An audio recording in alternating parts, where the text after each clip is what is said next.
उत्तर प्रदेश में हुए विधानसभा चुनाव और विधान परिषद में प्रचंड बहुमत कायम करने वाली बीजेपी अब यूपी की मदद से राज्यसभा में और मजबूत होगी। दरअसल राज्य में जुलाई में खाली हो रहे 11 राज्यसभा सदस्यों के पद के लिए चुनाव 10 जून को होगा। बीजेपी के 5, समाजवादी पार्टी के 3, बहुजन समाज पार्टी के 2 और कांग्रेस के एक राज्यसभा सदस्य का कार्यकाल समाप्त होने पर ये चुनाव हो रहे हैं। माना जा रहा है कि जिस तरह से विधानसभा चुनाव के साथ ही विधान परिषद के चुनाव में बीजेपी और समाजवादी पार्टी के बीच कड़ी टक्कर थी, उसी तरह से अब राज्यसभा चुनाव में भी बीजेपी और समाजवादी पार्टी के बीच कड़ा मुकाबला होगा। जिन सदस्यों का कार्यकाल खत्म हो रहा है उनमें कांग्रेस के कपिल सिब्बल, बीजेपी के मुस्लिम चेहरे जफर इस्लाम, शिव प्रताप शुक्ला, संजय सेठ, सुरेंद्र नागर और जयप्रकाश निषाद शामिल हैं। सपा से कार्यकाल पूरा करने वालों में सुखराम सिंह यादव, रेवती रमन सिंह, विशंभर प्रसाद निषाद शामिल हैं।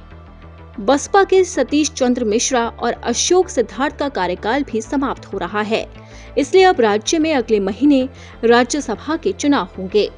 सूबे में राज्यसभा के चुनाव होने के बाद राज्यसभा में बीजेपी की ताकत और बढ़ेगी। दरअसल प्रदेश विधानसभा में 403 विधायकों में बीजेपी गठबंधन के पास 273 विधायक हैं। वहीं मुख्य विपक्षी दल समाजवादी पार्टी और उसके सहयोगी दलों के विधायकों की कुल संख्या 125 बनती है।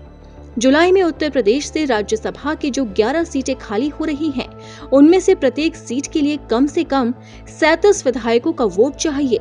इस हिसाब से बीजेपी गठबंधन 7 सीटों पर आसानी से जीत दर्ज कर सकता है और 3 सीटों पर सपा गठबंधन की जीत पक्की लग रही है।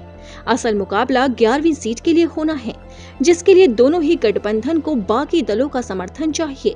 यूपी से राज्यसभा की 11वीं सीट पर किसी भी उम्मीदवार की जीत के लिए कांग्रेस, राजा भैया की जनसत्ता दल लोकतांत्रिक और बीएसपी की भूमिका अहम हो जाएगी। कांग्रेस के 2, जनसत्ता दल लोकतांत्रिक के 2 और बीएसपी के 1 विधायक हैं। इनमें से सपा को कांग्रेस से समर्थन मिलना लगभग तय लग रहा है। इसी तरह राजा भैया की चुनाव से पहले जिस तरह से सपा अध्यक्ष अखिलेश यादव से तलखी बढ़ी थी, तो वो बीजेपी गठबंधन के साथ जा सकते हैं। बीएसपी के बारे में फिलहाल कोई भी अटकलें लगाना मुश्किल है, क्योंकि बीएसपी प्रमुख मायावती लगातार अखिलेश यादव से लेकर बीजेपी को अपने निशाने पर ले रही है। बीजेपी गठबंधन के पास 7 उम्मीदवारों को वोट देने के बाद 24 अतिरिक्त वोट बचेंगे और सपा गठबंधन के पास 19 अतिरिक्त वोट बचेंगे। मौजूदा गुना गणित के हिसाब से 11वीं सीट पर भी सत्ताधारी गठबंधन का पलड़ा भारी लग रहा है। खैर, अभी तो सिर्फ कयास लगाए जा रहे हैं, लेकिन ये तो आने वाला वक्त ही बताएगा कि राज्यसभा चुनाव में 11वीं सीट किसके कब्जे में जाती है। अगर इस पर बीजेपी काबिज हो जाती है तो राज्यसभा में बीजेपी की बल्ले बल्ले होगी। वैसे फिलहाल अभी भी राज्यसभा में बीजेपी मजबूत स्थिति में है।